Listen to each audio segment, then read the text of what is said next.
Hello, and welcome to the Decking Awesome Games podcast, where we talk about how to create your own board game, our journey through the board game industry, and chat about board game culture in Ireland. My name is Owen, and I'm joined today by my awesome sister and brother-in-law, Ciara and Brian. Hi, I'm Brian. I'm Ciara.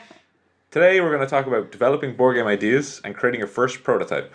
We'll discuss tips and tricks on how to create your prototypes, what to do when you have it, and what you're trying to accomplish with the prototype. Alright, so you have an idea for a board game. How are you going to flesh it out? I suppose there's two different ways that we've kind of commonly come up with ideas for our games. Is you can either build from the mechanic up or the theme down. I kind of like to, if you're playing a lot of games and you come across a mechanic that you really like, that you can go, oh, what if we did that mechanic with, this little twist, or we put these two mechanics together, or, this is a completely different mechanic that I've never seen in any game. Let's see if we can build a game up from this. Suppose you probably kind of go more for, oh, this would be a great theme for a game. Yeah, I did it especially for dice owners anyway. I did it team down.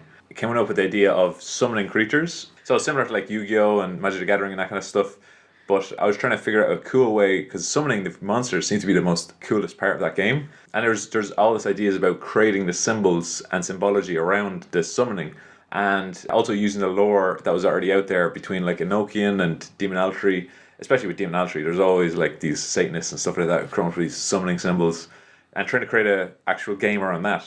And it wasn't until the first few prototypes, at least, that the idea behind dice and using the dice as some sort of conduit to actually create the symbols around the summoning, that kind of came about. So yeah, it was probably team down. That's probably what I went with. Yeah. Yeah, I know. Mechanic up can provide you with another kind of complication where I've changed the theme of, say, bumper bots, where it's a kind of chaotic worker placement.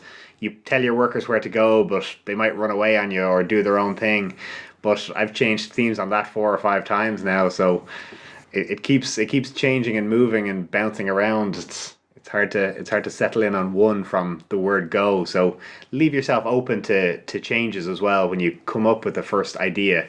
I mean, it's great to think, this is it, I'm done, no more changes needed, but there'll always be changes. Yeah, especially when you're coming up with a complete product, because you're trying to think of the whole idea.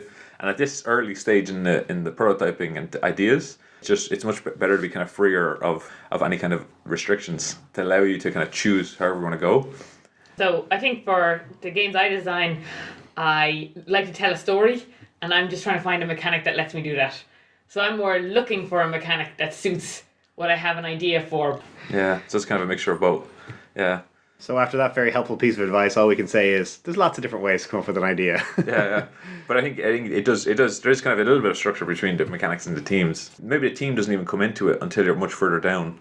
Maybe the mechanics of the game are kind of a little bit hazy at the start, and you have a solid team.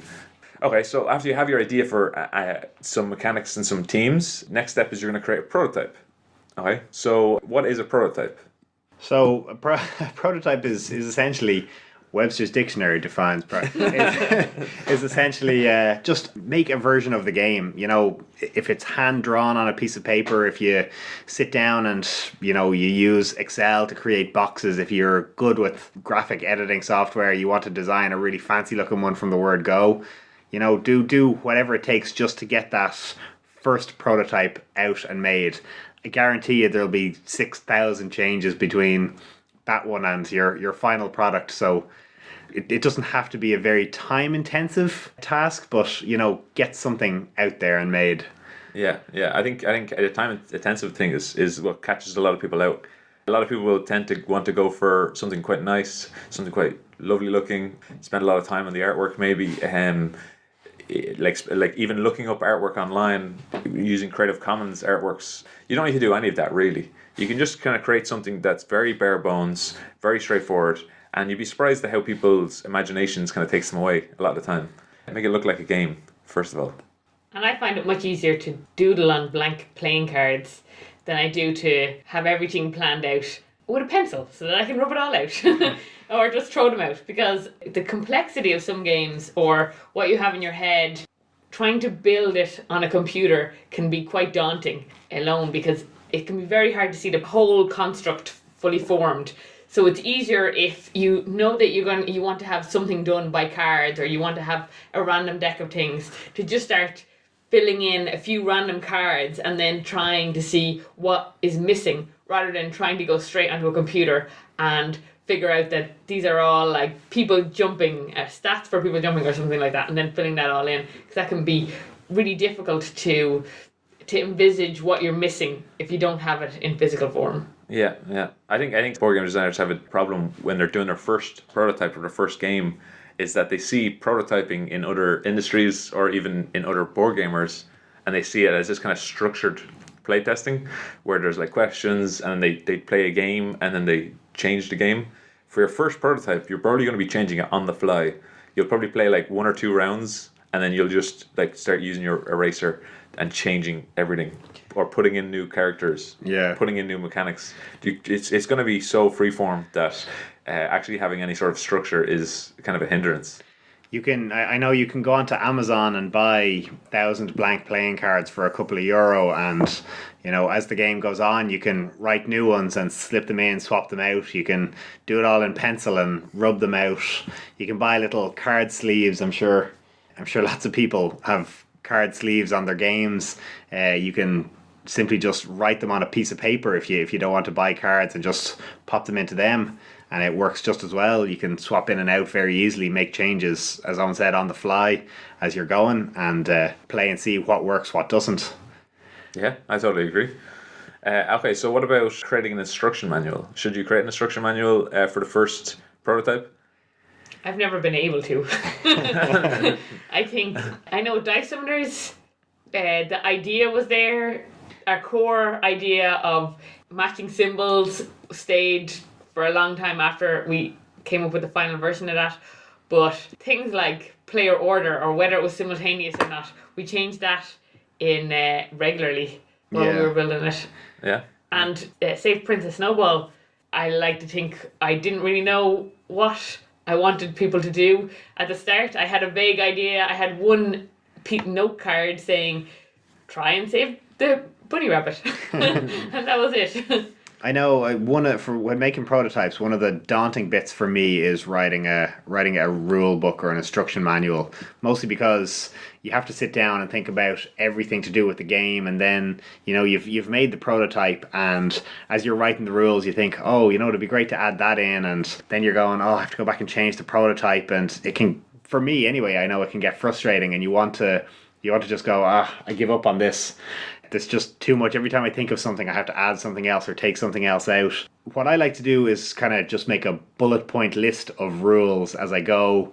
And then as you're playtesting, if a rule doesn't work, you cross it out with the pen and you can rewrite it or change it or add in new rules as you go. You're not having to rewrite a whole instruction manual. When you get the game through a good few stages of prototypes and you're not making as many changes as it's only tweaks and values that you're changing at that stage, then look at rewriting it and formatting it properly and writing out it in a language that's pleasant to read rather than just 6 A4 pages of bullet points. Yeah, I think I'd agree with that. There's a lot of early instruction manuals I've created for the games were kind of bullet points and kind of ad hoc rules, more so than a specific rule book designed for anybody playing the game straight off the bat.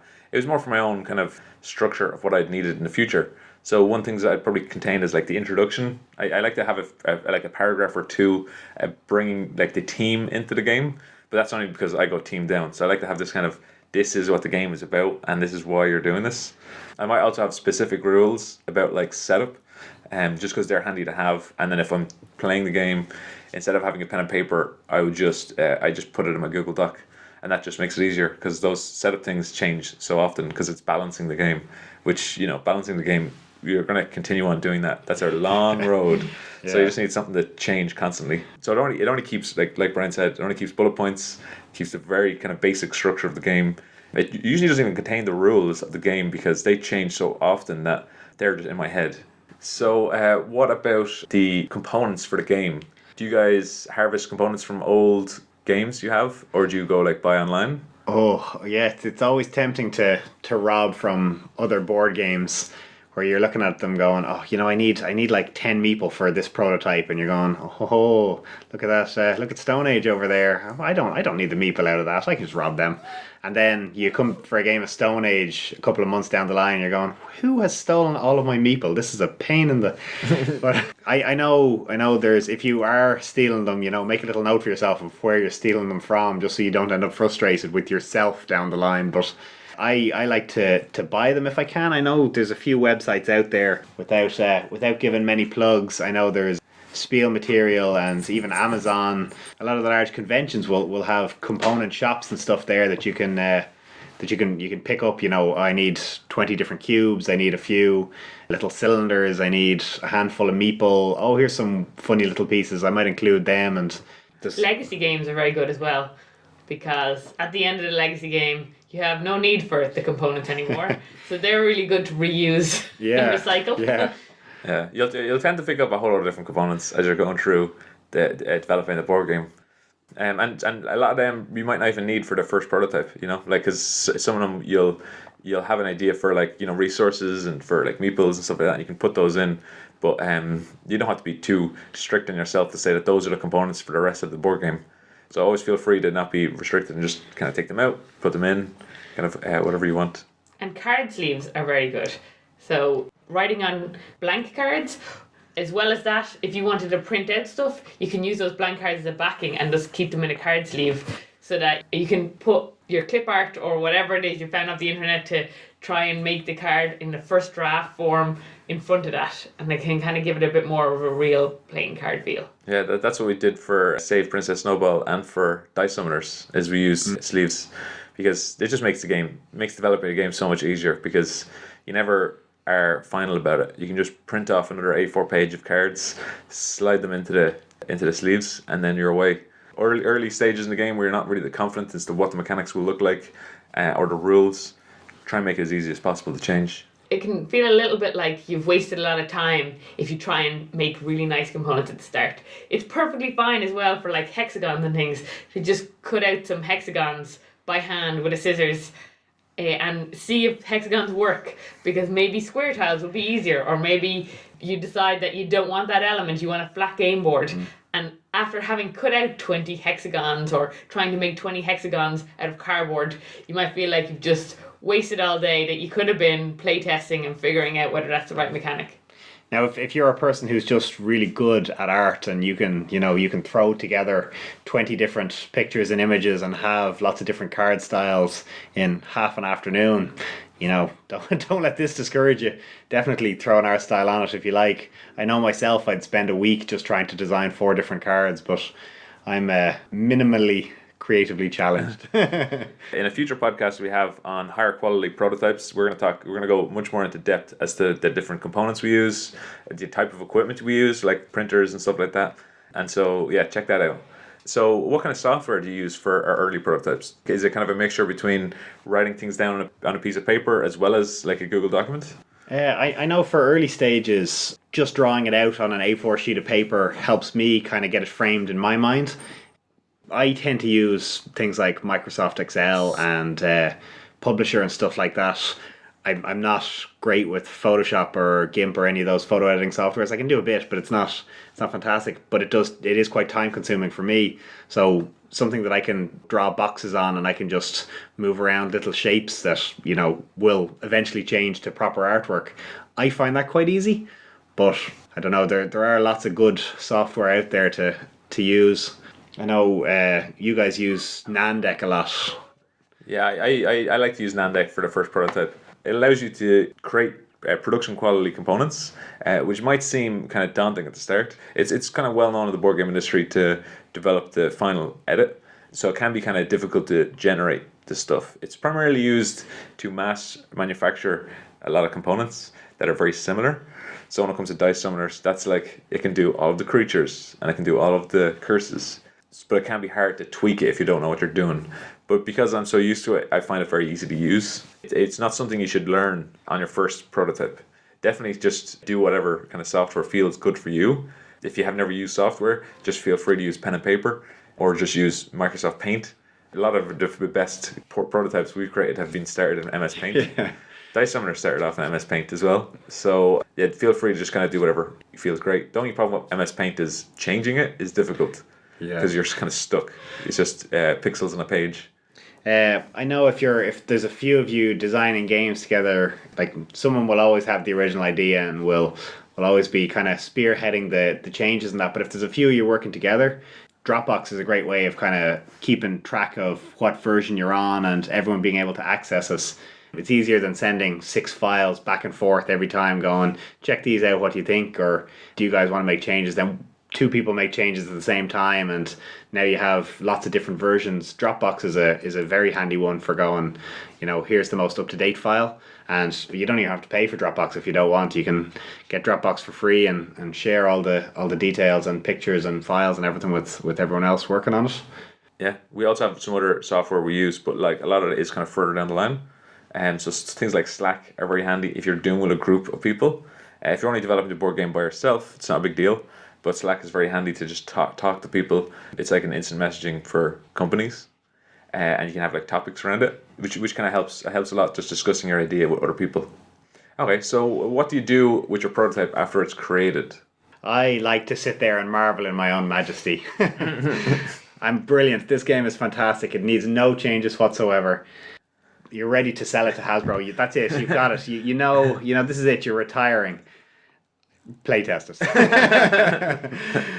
Because when you sit down and you playtest, you're like, I've thought of everything. I have every rule covered. I have every possible eventuality. And then you'll sit down and someone will do something on the very first turn. You'll be like, oh God, I never thought of that. Yeah, get out and playtest it. Find a group of friends that likes board games, that doesn't like board games, and sit down and just play it. It's the best way of kind of getting feedback and finding out what needs to change, what doesn't. Yeah, I totally agree. Creating the first board game can feel like very emotional, So you do put a lot of your own emotions into it. So when you do start getting feedback for the board game, it's very difficult for you to even figure out where this kind of stuff is coming from. So a lot of problems will be that when you're developing this board game idea with the mechanics and the teams, and you're creating your first prototype, you kind of imagine it in a certain state. So it could be like medium to mid game state or the end game state where you have like lots of cool things happening. But maybe the game looks totally different at the setup. And so those are the kind of questions that playtesting is going to bring up. Because, yeah, you're not going to know what your game is going to look like until you create it. It has way too much permutations, way too much length of time. You don't know how long the game is even going to last when you first create it. So all those things will start coming to light as you create your first prototype. But yeah, just know that the more you put into it, the better it's going to be. So and don't try not to take it too personally if people are bringing back feedback on your playtest, because obviously the artwork's going to be bad. Obviously the mechanics are going to be pretty bad, and the team. But that's because it's the first prototype. When you're at your 40th prototype, it'll look totally different, and it'll be something to be proud of. But we can talk later in a later podcast about more of the details on playtesting. Yeah, we do have another podcast coming out shortly about how to do playtesting, the do's and don'ts, how to not be that guy who argues with you about everything. But we'll cover all of that in a future one as well. Yeah, so I'll just talk about the first prototype of Dice Owners then. There's the first prototype was mostly team based.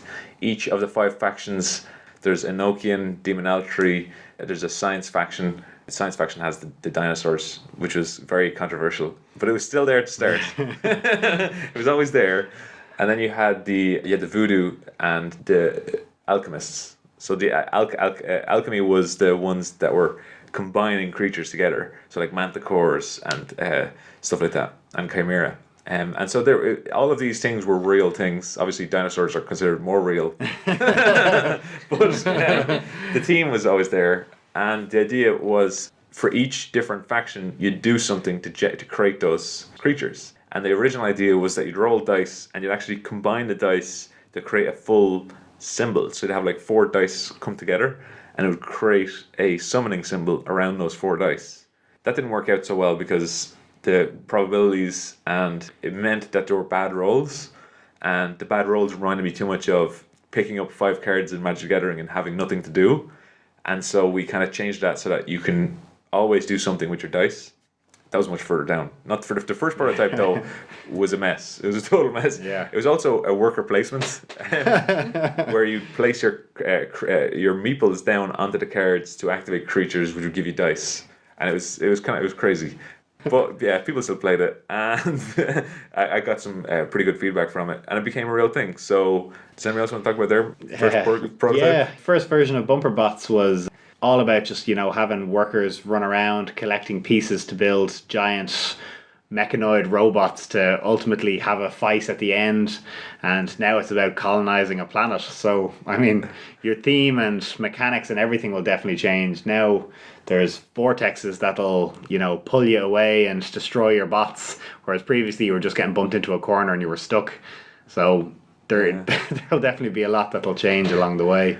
Yeah, Bumper Bots, you created the arm and then the leg and the body. Yeah, and the head. yeah. You create a giant robot.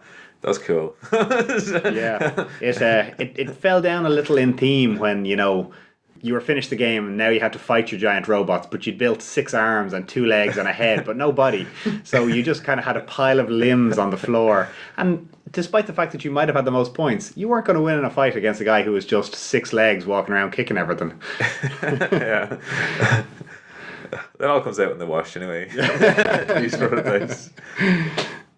Okay, cool. So if you want to share your memories of your first prototype, if you have any questions, or if you just want to feel free to chat, comment down below.